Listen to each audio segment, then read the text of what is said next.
Okay, this is Hoot, Chapter 6. At breakfast the next morning, Roy asked if it was against the law for a kid his age not to go to school.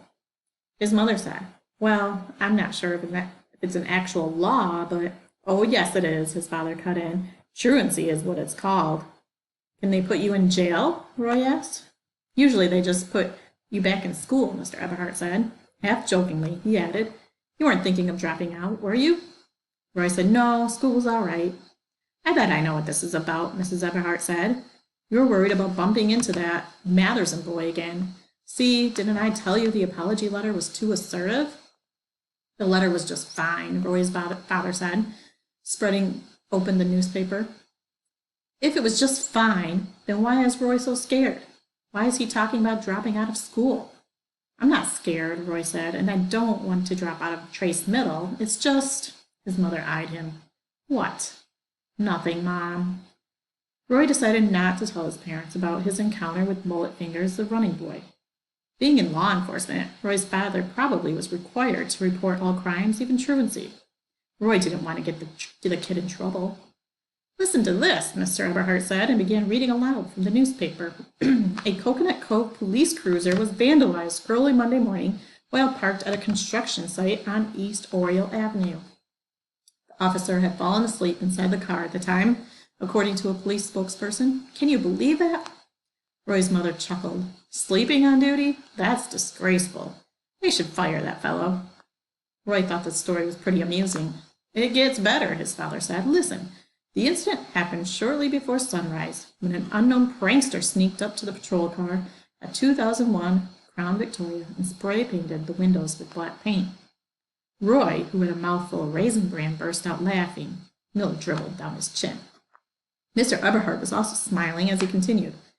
Coconut Cove Police Chief Merle Deacon declined to release the name of the officer who fell asleep, saying that he is part of a special surveillance team investigating property crimes on the east side of town.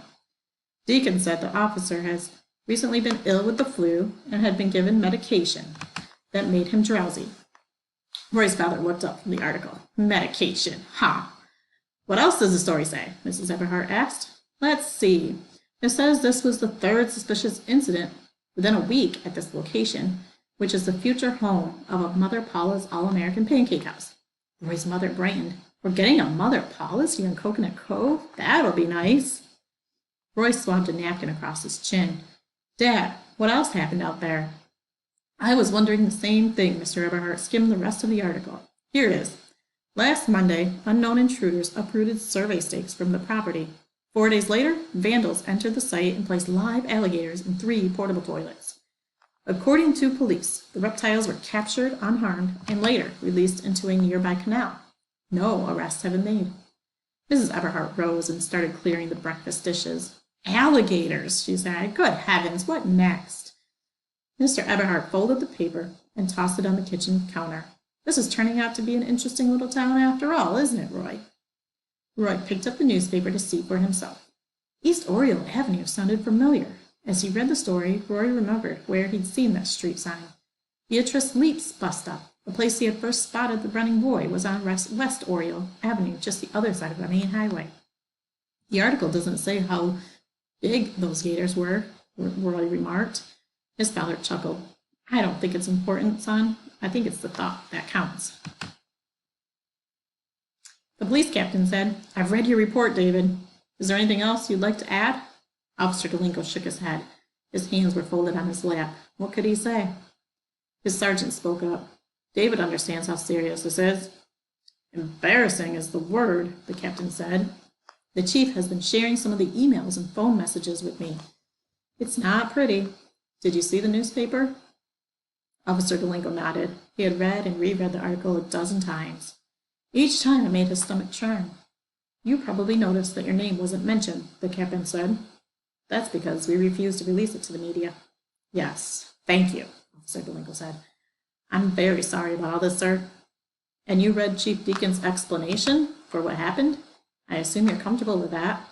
"To be honest, sir, I haven't had the flu, and I wasn't taking any medication yesterday."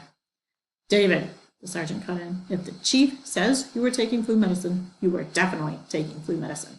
And if the chief says that's why you fell asleep in your patrol car, then that's exactly what happened. Understand? Oh, yes, sir. The captain held up a yellow slip of paper.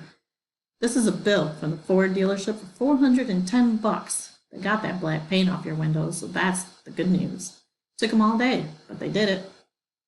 Officer Delinko was sure that the captain was going to hand him the repair bill, but he didn't. Instead, he placed it inside the patrolman's personnel file, which lay open on his desk. Officer, I don't know what to do with you. I just don't. The captain's tone was one of paternal disappointment. I'm very sorry. It won't happen again, sir. Officer Delinko's sergeant said, Captain, I ought to tell you that David volunteered for the surveillance duty at the construction site, and he went out early in the morning on his own off-duty time. His own time? The captain folded his arms. Well, that's commendable. David, can I ask why you did that? Because I wanted to catch the perpetrators, Officer Delinko replied. I knew it was a priority with you and the chief. That's the only reason? You didn't have some sort of personal stake in this case?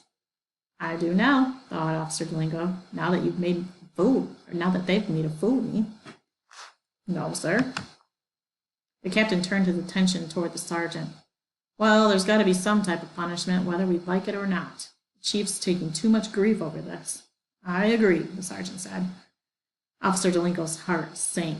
Any disciplinary action would automatically become part of his permanent record. It might be an issue when it came time for a promotion. Sir, I'll pay that bill myself, Officer Delinko offered.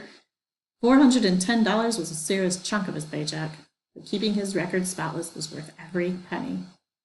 The captain said it wasn't necessary for Officer Delinko to cover the bill, and that wouldn't satisfy the chief anyway. So, I'm putting you on desk duty, he said, for a month. David can live with that, said the sergeant. But what about the Mother Paula's surveillance? Officer Delinko asked. Don't worry, we'll get it covered. We'll pull somebody off the midnight shift. Yes, sir.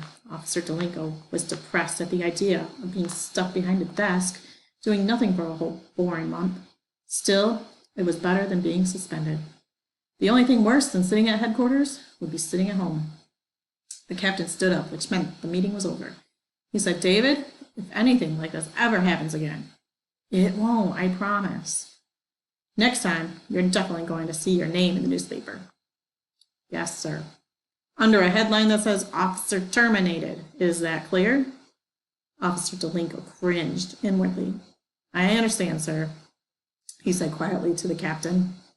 He wondered if the little jerks who sprayed his Crown Victoria realized how much trouble they were getting him into.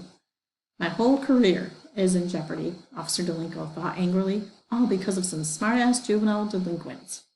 He was more determined than ever to catch them in the act. In the hallway outside the captain's office, the sergeant told him, You can pick up your car at the motor pool, but remember, David, you're off-road patrol. That means you're allowed to drive the unit home and back, but that's all. Right, said Officer Delinko. Home and back. He had already thought of a route that would take him directly past the corner of East Oriole and Woodbury, the future location of Mother Paula's All-American Pancake House. Nobody said he couldn't leave his house extra early in the morning. Nobody said he couldn't take his sweet time getting to work.